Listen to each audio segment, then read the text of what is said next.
I close my eyes and I see her face. Every night, same face, same smile. 20 years and it hasn't faded. Not once. And people ask me, how do you keep going? I don't know. I think about her and I don't know. My name's Philip Hodges. Phil, if you want.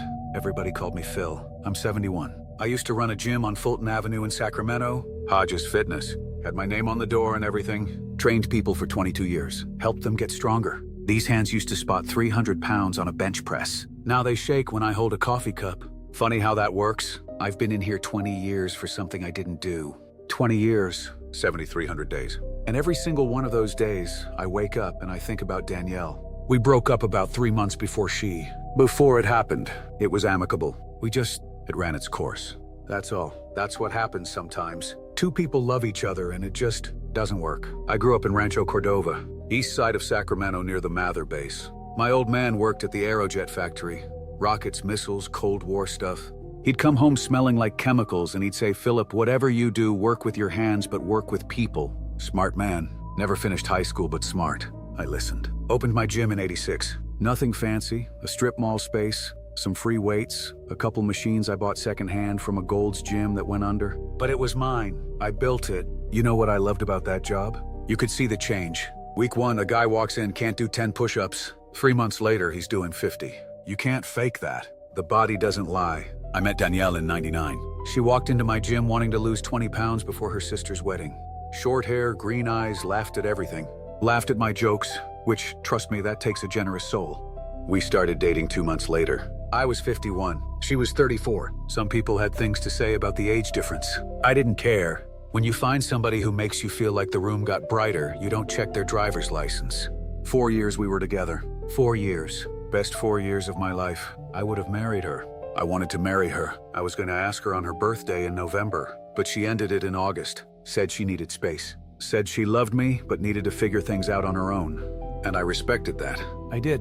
I gave her the space she asked for. I've told this story so many times. To detectives, lawyers, judges, parole boards. Same story every time because it's the truth. And every time I tell it, somebody looks at me like I'm lying. You know that look? When somebody's already decided before you open your mouth? I'm not a complicated man. I ran a gym. I loved a woman. I lost her. And then I lost everything else. What I'm about to tell you, I've lived with this for 20 years. And the worst part isn't prison.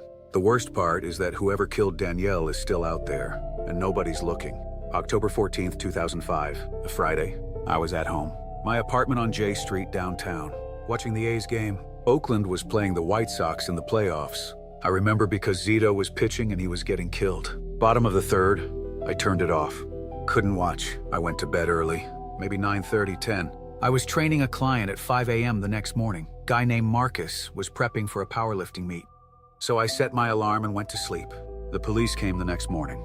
Saturday, 10 a.m., 2 detectives. I was eating cereal. Grape nuts I remember because I spilled the bowl when they knocked. They told me Danielle was dead. Somebody broke into her house. She lived on 48th Street, little bungalow with the green shutters. She usually got home around 6:30. Always parked on the left side of the driveway because the porch light was busted on the right, and she didn't like walking in the dark. She came in through the side door. Always did. The front door stuck. They said somebody was waiting inside, broke in through the back window, the one in the laundry room. The lock on that window never worked right. I told her 100 times to fix that lock. 100 times. The police said it happened between 7 and 9 p.m. They said she was strangled.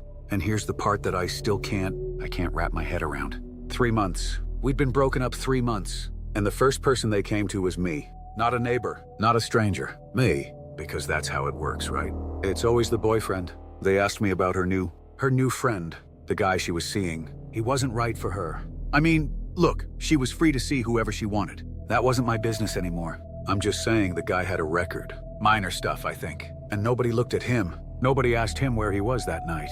The trial was... I can't even describe the trial. My own lawyer looked at me sometimes like he wasn't sure. And I'm sitting there thinking, I'm paying you. You're supposed to believe me. They brought up everything.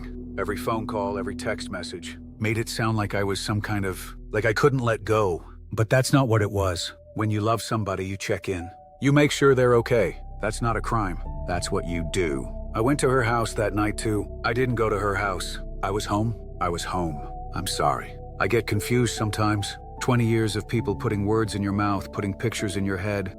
Sometimes the pictures they painted feel more real than what actually happened. I was in my apartment, watching the game, and then I went to bed.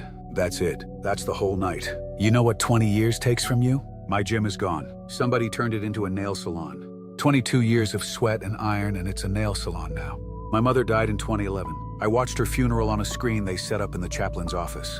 A screen, 12 inches. That's how I said goodbye to my mother. My brother stopped calling in 2009. Didn't say why. Just stopped. One week there's a phone call, next week there isn't.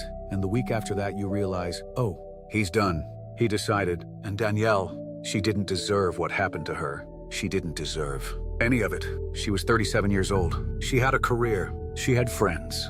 She had a life that was just starting to take shape. And somebody took that. And instead of finding that somebody, they locked me up. Because it was easier. Because the boyfriend is always the answer. Even the ex-boyfriend. Especially the ex-boyfriend. You know what I think about most?